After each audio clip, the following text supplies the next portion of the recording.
Okay, join my manager Luke Garrard before we welcome Dorking Wanderers tomorrow evening. Luke, we'll quickly touch on Saturday. Was it nice to get back to winning ways? Oh, nice, mate. Listen, I think that's 16 points in our last 8 games. Yes, we went through the period of drawing four on the bounce. But if you'd offered me to be unbeaten in 2023, to register, I think it's 17 from our last nine, I think that's a good return. That's just shy of 2 points per game. And yeah, look, it's nice to beat Scunthorpe, to do the double over Scunthorpe. If you'd offered me that at the start of the season, I'd have bit your hand off, especially them being relegated from League Two to us. But yeah, we need to back that up now with another positive result come Tuesday. Home form is something that you mentioned in your program notes that you're looking to improve. So after a win on Saturday, are you looking forward to getting back out there, back in front of our home fans?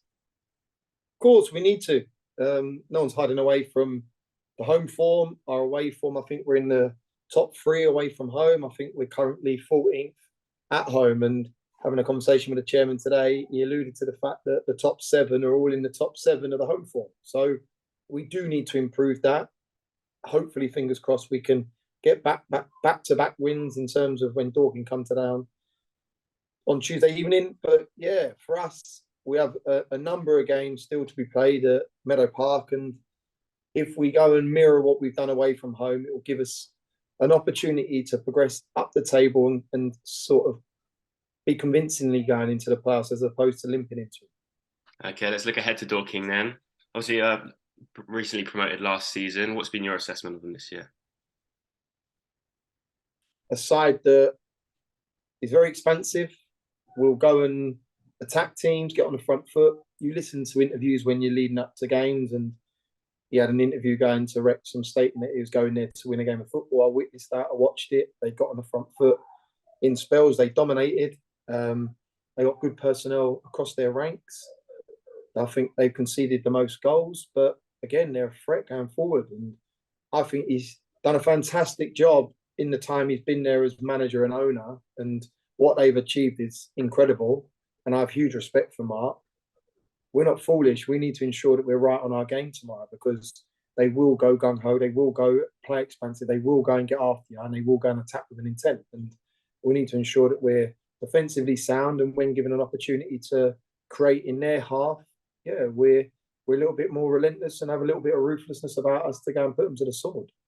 Mentioned it there, ruthlessness. That was probably one of your biggest criticisms in the games we were drawing, is the killer. It must have been nice to have both your strikers getting on the score sheet on Saturday.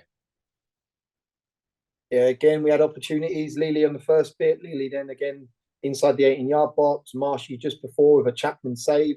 So there's creating opportunities, which I said that would be a problem if we don't create. It's when you're not creating or you're not getting a half chance, you start to fear that you're not getting in the right areas. But we are creating, and thankfully on Saturday, Marshy's gone and got the first goal. I think great little bit of play on the edge of the box between him and Brunty. And then Brunty hooks one, hopeful ball forward. And Lely's gone and been proactive off the back of Ogle and Chapman's mistake. And yeah, look, it will give them confidence. I think that's 12 for the season in 19 starts for Liam. It's incredible to get Marshy scoring again. He says it in his interview. As much as I watch opposition interviews, I watch my players' interviews because I want to know what they're saying. And he even states it himself. He needs to get back to scoring goals. He had a fantastic season with us 2-3 years ago when we got into the playoffs. He had an okay season last year, and hopefully, fingers crossed, he can mirror what he done 2-3 years ago and fire us into the playoffs.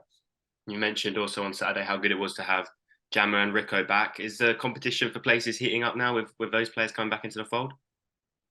Yeah, so Cameron Cox is back from an illness, so he will potentially go back into the squad, and I've got to leave someone out from the start or the 16 on Saturday.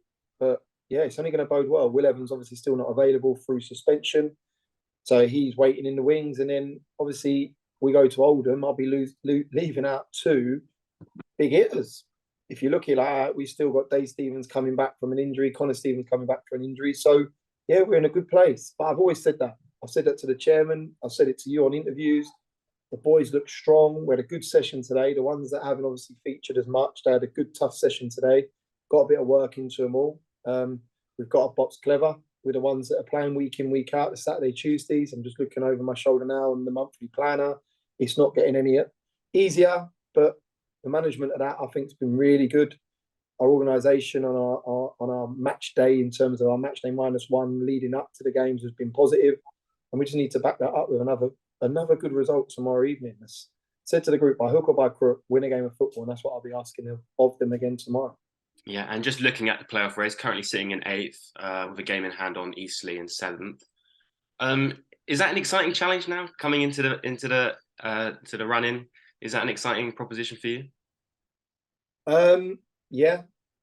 Listen, you want to be playing for something at the end of the season, and I've always felt that as a manager and as a player.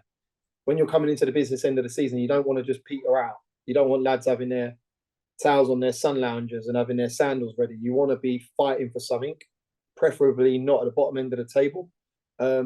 We've put ourselves in a position to be fighting at the top end of the table. We need to control what we can control. Obviously, Eastleigh got to do their business. Bromley, Dagenham, Barnet, Woking, Chesterfield, whoever it may be. I said to you, I think there's 6 to 7 of us playing for 4th, 6th and 7th place. And that hasn't changed my mindset. But I can't control what goes on away from this football club. I can control what influence, can't control. I can most definitely influence what goes on at this football club. And that will be ensuring that we do our business right.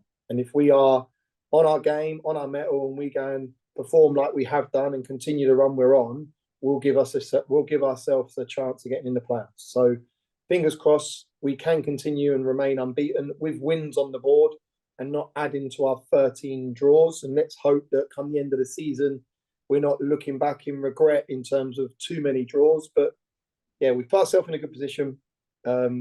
We got to do what we got to do. Everyone else has got to control what they control. Our game tomorrow night is about us getting 3 points.